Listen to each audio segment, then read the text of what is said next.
Eu queria começar a segunda parte da palestra sobre a língua com vocês, lendo um texto que é extremamente esclarecedor, né? É um texto que é um soco na boca do estômago.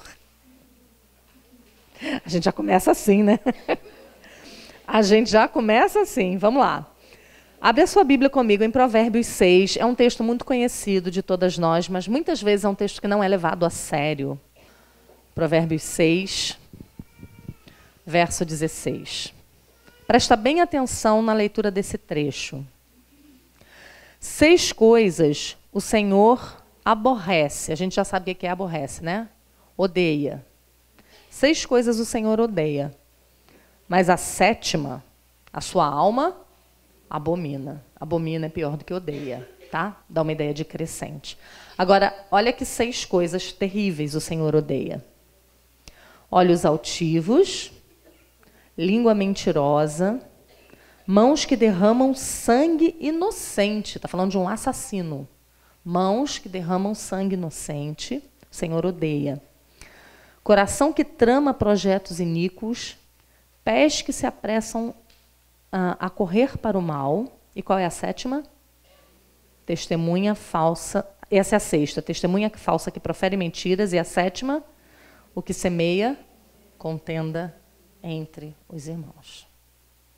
Você vê que de todas as que ele odeia, várias têm a ver com a língua, né? Perceberam?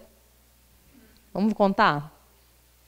Coisas que ele odeia, coisas que o Senhor aborrece. Língua mentirosa, testemunha falsa, que profere mentiras, e o que semeia contenda entre os irmãos, sendo que o que semeia contenda entre os irmãos está no topo da lista. Só isso já seria suficiente para nos fazer tremer quando vamos proferir juízo sobre os nossos irmãos e quando vamos falar sobre isso a outras pessoas. Quando vamos promover difamação e promover fofoca. Matthew Henry, comentando esse trecho, ele diz assim: o Deus do amor e da paz odeia aquele que semeia contenda entre os irmãos, pois ele se alegra com a concórdia.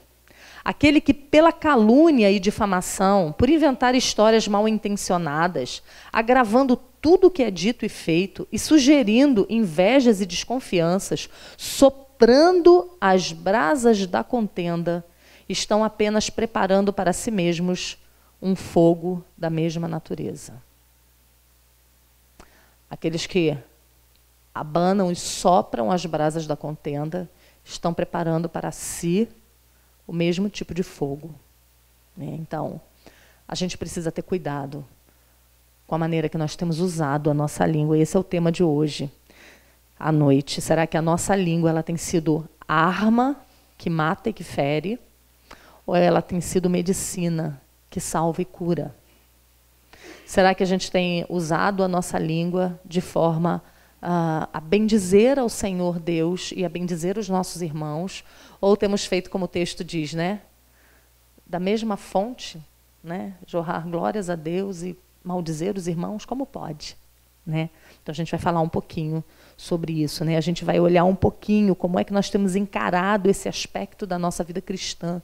Né? Como é que nós temos buscado nos transformar a imagem de Cristo nesse aspecto da nossa vida, né? Lembrando que controlar a nossa língua é um processo importante da nossa santificação. É um ponto essencial da nossa santificação, né? Porque os danos que a língua produz são danos mortais, né? E a gente precisa aprender a olhar para nós mesmas. E principalmente a nos perguntar, de onde estão vindo essas palavras? Elas estão vindo do nosso coração. E aí é que mora o problema. Porque quando a gente usa as nossas palavras, a gente está demonstrando o que vai dentro de nós, né? À medida em que nós esboçamos conceitos e falamos dos outros, né? É aquela velha história, né? Nunca confie em alguém que fala mal de alguém para você, porque amanhã ele vai estar falando de você para alguém, né? Então, a pessoa que vem para você né, te elogiando e falando mal dos outros, você pode ter certeza que quando ela vira as costas, ela vai fazer a mesma coisa, né?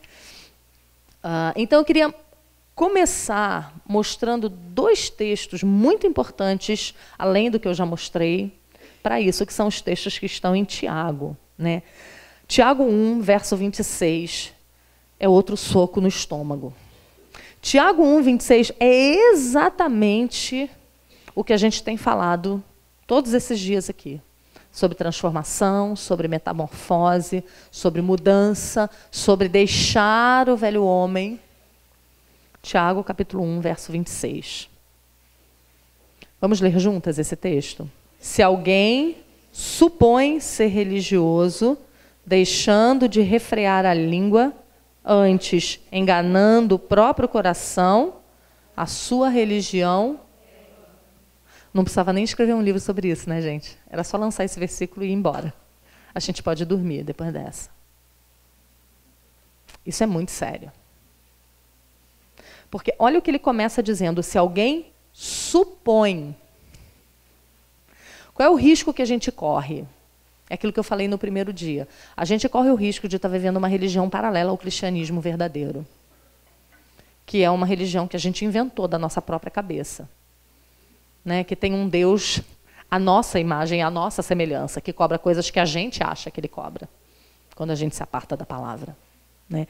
Então, olhar isso aqui, olhar que quem deixa de lutar e esse refrear a própria língua, não quer dizer que você se tornou um varão perfeito, como a gente vai ler no texto abaixo. Não quer dizer isso. Mas quer dizer que você está lutando. Né? Isso quer dizer que vocês vão lembrar muito de mim, ainda. Quando vocês forem falar alguma coisa, como eu ficava me lembrando do meu professor de escola dominical, me ensinando esse mandamento. Eu ia falar, me vinha ele na cabeça. Eu lembrava, me segurava. Né? Então, vocês vão lembrar muito ainda dessa aula. Porque, a partir do momento que a gente tem essa noção, a gente vai começar a lutar contra aqueles instintos que vêm de dentro da gente. Né? De falar mal dos outros, de proferir juízo precipitado, de difamar, de injuriar, né? De colocar nossa justiça própria para todo mundo ver. Né? E a gente vai começar a lutar por isso. É isso que ele fala aqui, sobre refrear a língua. Né? Aprender a refrear, a cuidar, a olhar com cuidado para a sua própria língua. Então, se a gente não tem feito isso, a gente está se enganando e a nossa religião é vã. E o segundo texto... Você vai virar apenas uma página da sua Bíblia, é o de Tiago 3, um texto tão conhecido que eu quero ler com vocês, porque ele também tem muito a nos ensinar. Porque todos tropeçamos em muitas coisas. Se alguém não tropeça no falar, é perfeito varão, capaz de refrear também todo o corpo. Olha isso. Ele não disse aqui... todos nós tropeçamos em alguma coisa. Se alguém se modera nos desejos sexuais, é perfeito varão, capaz de refrear todo o corpo. Ele está falando de uma coisa que é pior. Está falando do uso da língua, daquilo que nós falamos. Quem é capaz de refrear a sua língua também consegue refrear todo o corpo. E aí ele vai usar argumentos bem práticos para nos mostrar isso. Ora, se pomos freios na boca dos cavalos para nos obedecerem, também lhes dirigimos o corpo inteiro. Olha qual é a imagem usada por Tiago aqui. Um bicho enorme. E a gente bota um pequeno freio na sua boca. E por esse freio a gente consegue guiar esse cavalo e domar esse cavalo. Essa é a imagem. Né? Aquele que consegue domar a língua também consegue dominar todo o seu corpo. E ele continua, ora, observai igualmente os navios, que sendo tão grandes e batidos de rijos ventos, por um pequeníssimo leme são dirigidos para onde queira o impulso do timoneiro. A mesma imagem. Algo bem grande, que é guiado por algo bem pequenininho. Né? O nosso corpo, todo o nosso conhecimento sobre Deus, sobre a palavra, tudo aquilo que a gente é, sendo guiado por um órgão, a língua. E o terceiro exemplo. Assim também a língua, pequeno órgão que se gaba de grandes coisas. Olha o exemplo. Vede como uma fagulha põe em brasas tão grande selva. É só uma fagulha. E pode queimar hectares inteiros. Ora, a língua é fogo, é mundo de iniquidades. A língua está situada entre os membros do nosso corpo e contamina o corpo inteiro. E não só põe em chamas toda a carreira da existência humana, como também é posta ela mesma em chamas pelo inferno. Pois toda espécie de feras, de aves, de répteis, de seres marinhos se doma e tem sido domada pelo gênero humano. A língua, porém, nenhum dos homens é capaz de domar. É mal incontido, carregado de veneno mortífero. Com ela bendizemos ao Senhor e Pai. Com ela também amaldiçoamos os homens, feitos à semelhança de Deus. De uma só boca procede de bênção e maldição. Meus irmãos, não é conveniente que essas coisas sejam assim. Acaso pode jorrar do mesmo lugar o que é doce e o que é amargoso? Acaso, meus irmãos, pode a figueira produzir azeitonas ou a videira figos? Isso é uma pergunta retórica. Uma pergunta que já contém a resposta. A resposta é não. Não pode. Tampouco fonte de água salgada pode dar água doce. O que esse texto está mostrando para a gente? Que se a gente tem pecado constantemente com a nossa língua, se maldizemos os nossos irmãos o tempo todo, tem alguma coisa muito errada, não é apenas com a nossa língua, mas isso está revelando o nosso coração, está revelando a fonte do problema. O problema não é só o problema é a fonte, é de onde vem, né? E aí nós precisamos olhar para o nosso coração, né? As nossas palavras de morte estão apenas exteriorizando o que há de mais profundo escondido em nós, está caracterizando a nossa natureza. É por isso que tem um texto bíblico que fala, não te metas com quem muito abre seus lábios. É um texto de Provérbios, ele nem está separado aqui. Olha, se você parar, vou fazer um desafio para vocês. Leiam Provérbios. Leiam Provérbios todo dia. Leia o provérbio do dia, são 31 provérbios. Leia isso o ano inteiro. Num momento qualquer, não na sua devocional necessariamente, que cada um tem aí seu ritmo de leitura. Leia os provérbios. E toda vez que você achar um provérbio falando sobre a boca, sobre a língua, sublinha. Você vai se assustar. Como que a Bíblia fala demais nesse assunto e a gente pensa de menos sobre ele. A língua ela vai demonstrar, né, aquela língua má, aquela língua dobre, aquela língua que só amaldiçoa, ela vai demonstrar um modo de vida, ela vai demonstrar o estado da nossa alma. Só vai exteriorizar aquilo que está dentro de nós. Por isso é que deve nos preocupar. E aí nós vamos ver alguns textos aqui, nos explicando como é que nós podemos usar a nossa língua como arma e como é que nós podemos usar a nossa língua como medicina, né?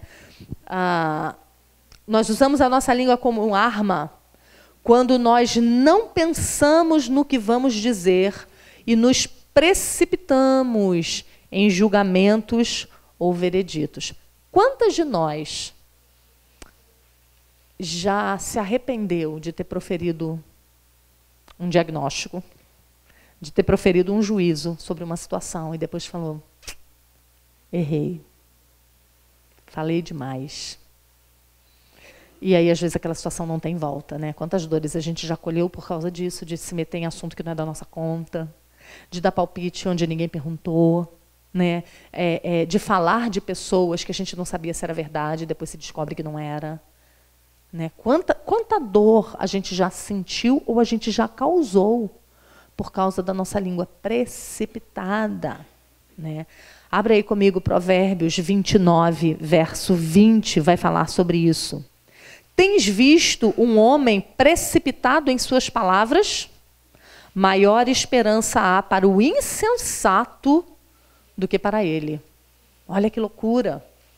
Um homem que é precipitado em suas palavras, que fala sem pensar, há mais esperança para o insensato do que para ele. Um homem que age assim por orgulho e arrogância. Né? É um homem que não está preocupado né? Que ele não quer ouvir primeiro, ele simplesmente fala. Outra maneira de nós usarmos a nossa língua como arma é quando nós entramos em contendas e em brigas por causa daquilo que nós falamos. Isso acontece muito em família, né? Quando você conta para a tia o que a outra tia disse, aí a outra tia estava no grupo e tu não lembrava, né? E aí causa uma confusão em família, é irmão que briga com irmão, é cunhado que briga com cunhada, porque a gente é causador de contenda. As palavras do sábio são como fontes profundas, que não precisam fazer ruído, mas que nunca se esgotam e nunca se secam. As palavras do sábio vão trazer consolo. As palavras do sábio, você vai ver todos os textos que a gente vai usar de Provérbios. Aliás, o livro de Provérbios é assim. Ele separa a humanidade em duas categorias.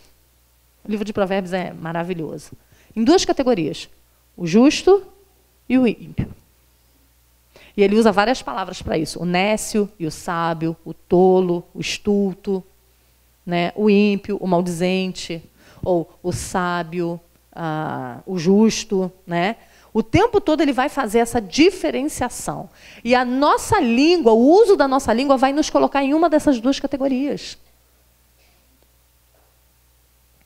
Então, quando entramos em contenda, né, nós fazemos exatamente o contrário do que o sábio faz, né? Nós temos visto quanto mal o homem que não controla a sua língua faz aos outros, mas ele também faz mal a si mesmo, porque ele também sofre, né?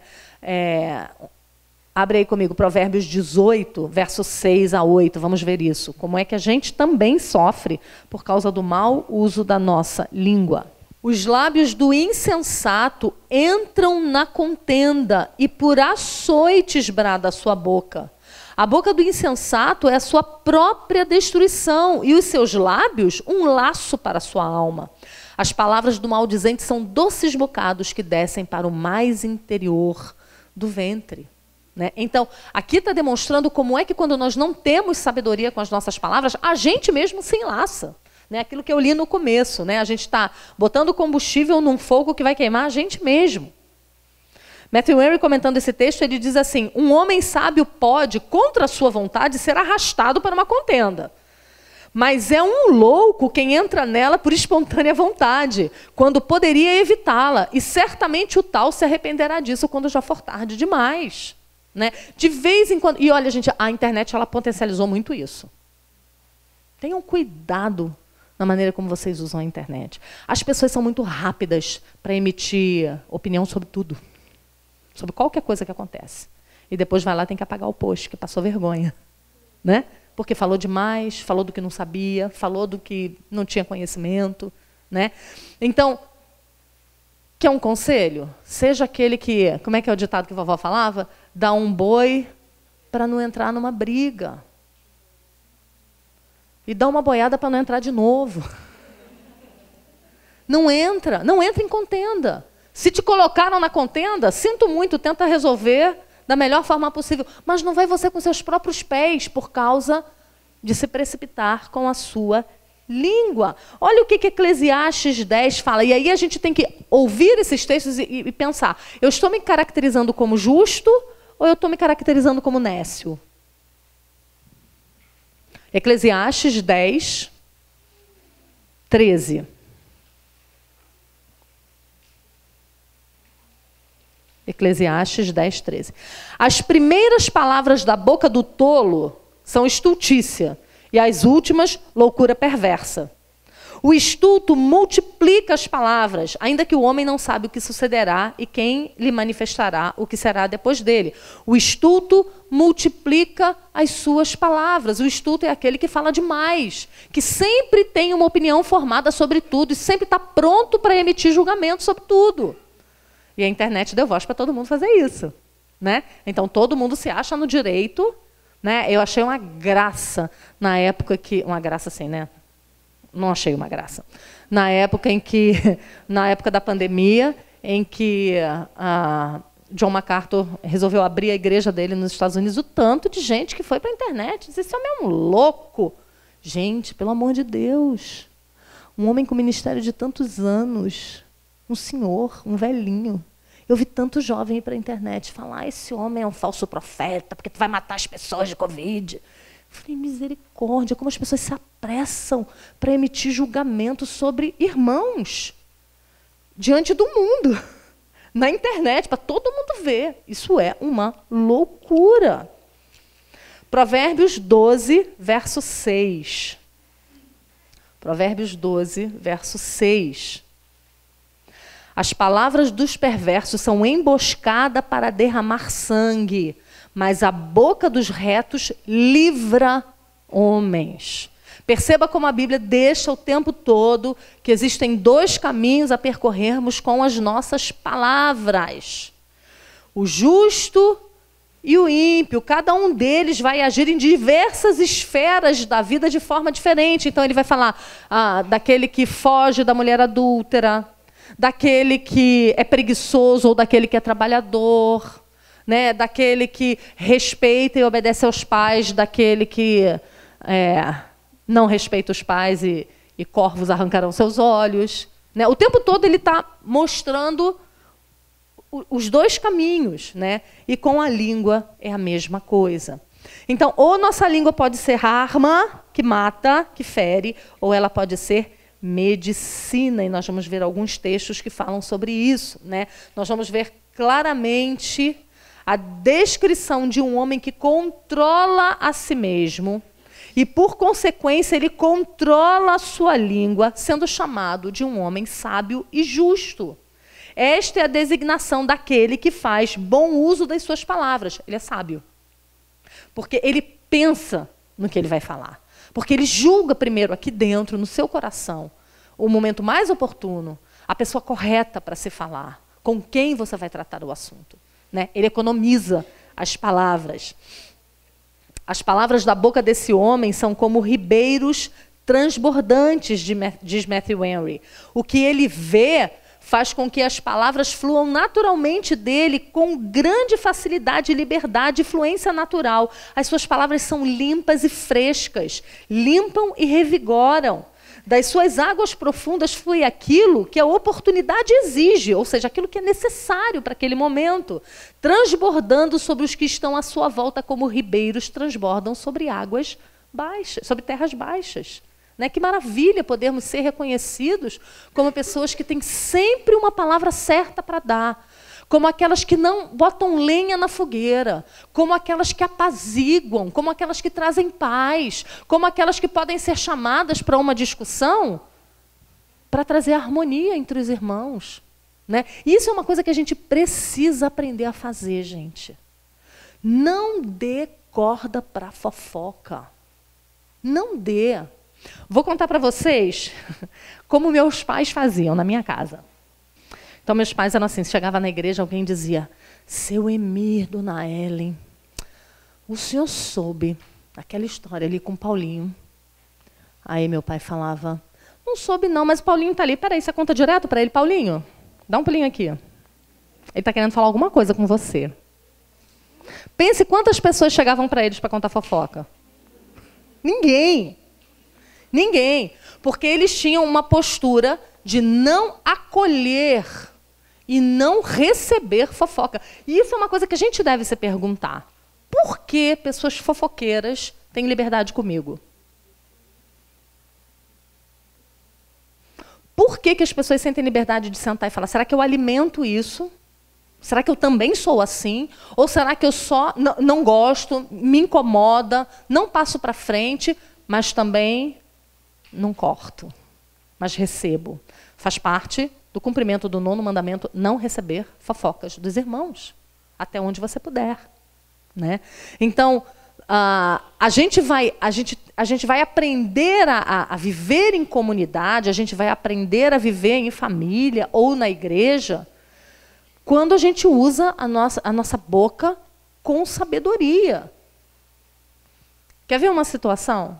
Alguém vem te contar uma coisa muito íntima, uma amiga. Você sempre deve ser aquela a trazer paz, sempre. Alguma amiga vem te contar alguma coisa, olha, aconteceu isso comigo, a fulana fez isso comigo. Primeira coisa que você deve falar com ela.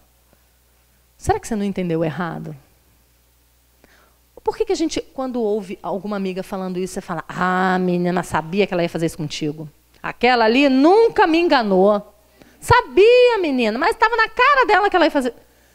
Não está trazendo paz. Você deve sempre, isso faz parte do cumprimento do 9º mandamento, dar o benefício da dúvida. Sempre. Ou alguém que chegou na igreja e não falou com você.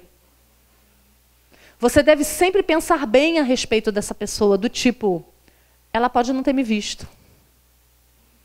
Ela pode estar com dor de cabeça, com enxaqueca. Ela pode estar com algum problema, por isso ela passou por mim de cara séria. Às vezes a pessoa nem te viu. Né? Então, a gente, além de pensar o bem dos outros, né, a partir das coisas que acontecem com a gente mesmo, a gente deve fazer isso aos outros também. Então, quando vierem se aconselhar com a gente, um bom conselheiro é aquele que apazigua e que diz, por que você não tenta de novo? Conversa de novo, vai ver que a pessoa não te entendeu. Né? E não joga mais lenha na fogueira. A palavra do sábio significa cura para as pessoas ao seu redor. Abre aí Provérbios 12, 18. Diz assim, alguém há cuja tagarelice é como pontas de espada. O que é isso? É arma pronta para ferir. Mas a língua dos sábios é medicina. Né? Outra coisa sobre os sábios, né, sobre aqueles que usam a sua boca como medicina, né? Essa pessoa, ela domina a sua língua, ela não é dominada por ela. Essa é a grande diferença. Né? Pelo contrário, ele domina a sua língua e, por causa disso, ele ganha ainda mais sabedoria. É como se fosse um exercício, né? Que você pega peso e ganha músculo, pega peso e ganha músculo. É um exercício. Quanto mais você cuida daquilo que você vai falar, mais você vai falar com prudência e mais sabedoria você vai ganhar para as próximas coisas que vão chegar ao teu conhecimento e com as quais você vai ter que lidar. Abre lá Provérbios 16, 21. Provérbios 16, de 21 a 24. Diz assim, o sábio de coração é chamado prudente, e a doçura no falar aumenta o saber. O entendimento para aqueles que o possuem é fonte de vida, mas para o insensato a sua estultícia lhe é castigo. O coração do sábio é mestre da sua boca e aumenta a persuasão dos seus lábios. Por que aumenta a persuasão dos lábios, gente? O coração do sábio é mestre da sua boca e aumenta a persuasão dos lábios. Porque ela é uma pessoa confiável. Porque ela é uma pessoa que você sabe que você pode contar alguma coisa e que o segredo estará seguro. Você pode se aconselhar com ela e o teu nome não vai estar amanhã no grupo de oração da igreja. Por quê? Porque o coração do sábio é mestre da sua boca. Porque aquela pessoa é uma pessoa sábia. Né? E isso aumenta a persuasão dos lábios. Palavras agradáveis são como favo de mel, doces para a alma e medicina para o corpo.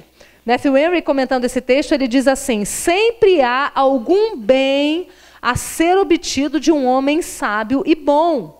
O seu entendimento é uma fonte de vida que sempre jorra e nunca se esgota. Ele tem algo a dizer sobre todas as situações que é instrutivo e é útil para que façam uso do fruto do seu entendimento. Será que tudo que a gente tem a dizer tem sido instrutivo e útil? Ou a gente tem usado muitas palavras vãs? Ou muita coisa do que a gente fala é jogar conversa fora? Essa é uma pergunta que a gente tem que se fazer. Minhas palavras têm sido úteis. Ele extrai, continua Matthew Henry, ele extrai coisas novas e velhas do seu tesouro. No mínimo, o seu entendimento é uma fonte de vida para ele mesmo, dando-lhe abundante satisfação. Nos seus pensamentos, ele satisfaz e edifica a si mesmo e também aos outros. Né? Então, a ideia aqui é de que a nossa boca é uma fonte que vai abençoar não só nós, mas que vai abençoar as pessoas que estão ao nosso redor. O sábio, ele é aquele que aprende a reter as palavras. Não é que ele não tenha vontade de falar. Ele é igual a um cavalo bravo, domado. Ele ainda é um cavalo bravo, só que ele está domado. A sua natureza é a mesma, mas ele se domou. Provérbios 17, 27. Provérbios 17, 27. Quem retém as palavras possui o conhecimento, e o sereno de espírito é homem de inteligência. Ele é tido como sábio, porque ele já aprendeu a se dominar. Matthew Henry mostra duas maneiras pelas quais um homem pode mostrar que é um homem sábio: por um bom temperamento e pelo domínio da sua língua. Dessas duas maneiras ele vai mostrar que ele é sábio.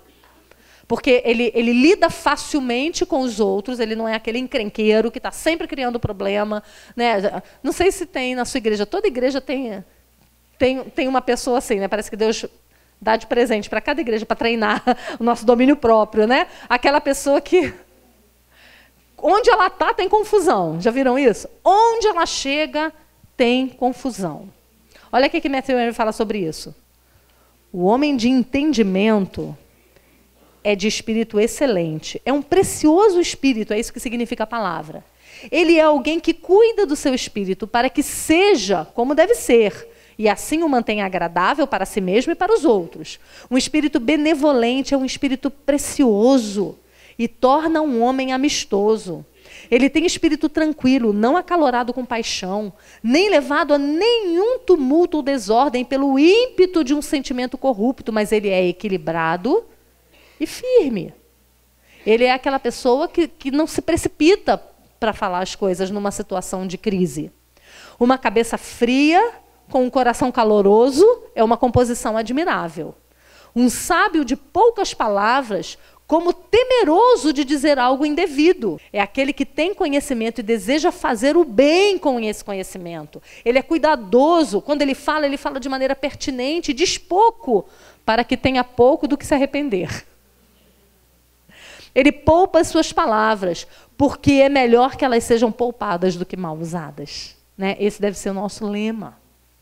Poupa palavras.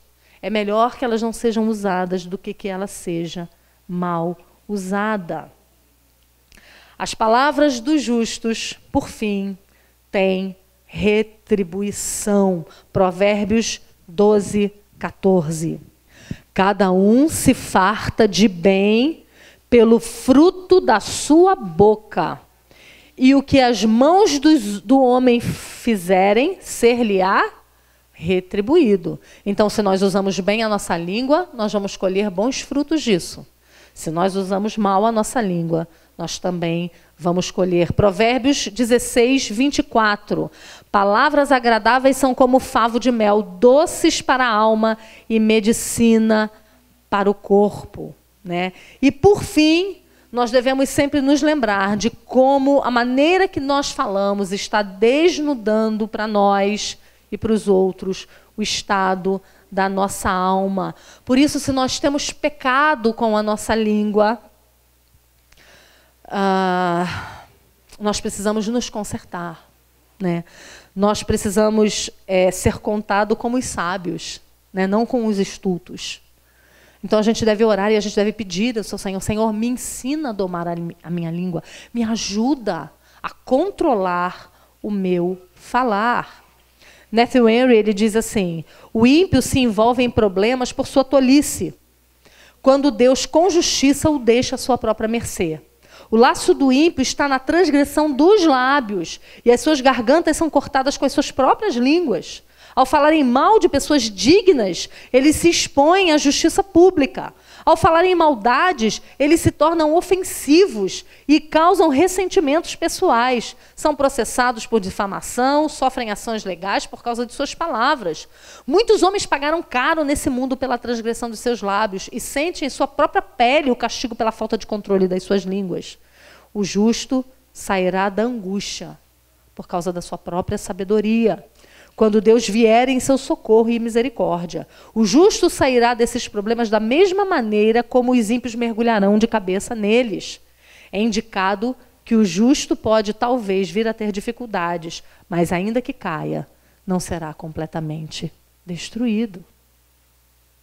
Então, essa deve ser uma lição que nós devemos guardar e levar conosco. A nossa língua demonstra como está o nosso coração. Né? Que nós possamos usar a nossa boca, minhas irmãs, como medicina para salvar, para trazer paz, para curar as pessoas. Né? E não para fofocar, para maldizer, para suspeitar mal, para atiçar lenha na fogueira. Né? Lembrando do texto de Provérbios 6, 16 a 19 que nós lemos. 6 coisas o Senhor odeia, e a 7ª a sua alma abomina. E a 7ª que ele abomina é o que semeia contenda entre os irmãos. Então, da próxima vez que você sentir o desejo de falar mal de alguém, lembra desse texto, né, para que isso te ajude a frear. E eu quero terminar pedindo a vocês que abram Efésios capítulo 4, verso 29.